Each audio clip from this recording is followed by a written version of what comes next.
दिल की कलम से। आज दिल की कलम से एक कहानी लाई हूँ।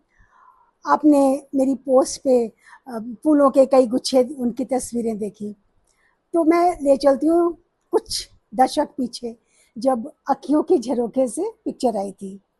पिक्चर तो अच्छी लगी, सबको अच्छी लगी, पर हम मेरे दिमाग में बस वो एक सीन रह गया जब रंजीता हॉस्पिटल में है और उसके आसपास फूलों के ढेर लगे हुए हैं।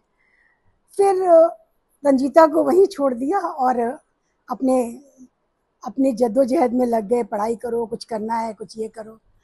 और शादी हुई हस्बैंड के साथ।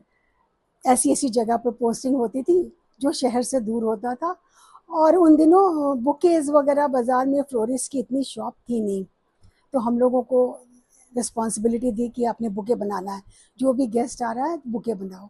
तो हम लोग क्या करते थे, चीज़ें इकट्ठी करते थे, डाइनिंग टेबल पे पूरा उसको पसारते थे, और हमारे बुके बनाने की कार्रवाई शुरू होती थी।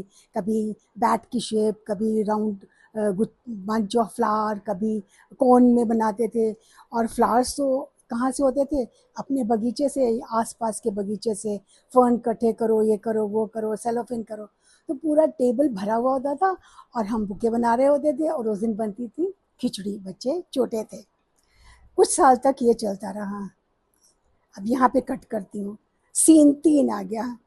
थर्ड सीन आया, मैं बहुत बीमार हुई 2002 में, और मुझे एंट्रिक फीवर हुआ, टाइफाइड हुआ, एक्यूट टाइफाइड।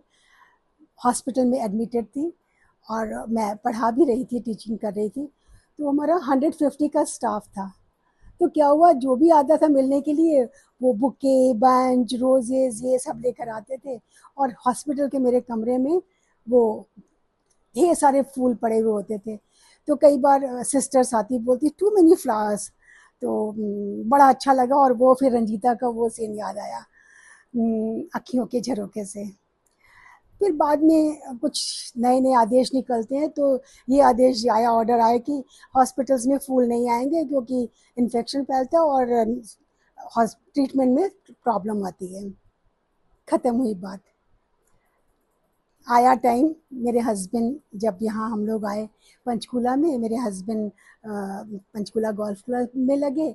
और 2018 में आते आते कुछ इस तरह की गतिविधियाँ हुई कि हमें लोग बुलाते थे। और जब जब भी इनवाइटेड होते थे तो बड़े बड़े फूलों के गुच्छे आते थे, पूरे बुकेज आते थे, फ्लावर्स वगैरह दिए जाते थे वेलकम के नाम पर।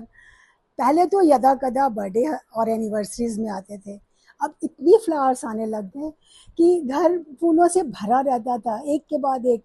10-15 दिन तक मौसम के मुताबिक एक बुके चलता था, तो कई बार तो घर पूरा भर जाता था।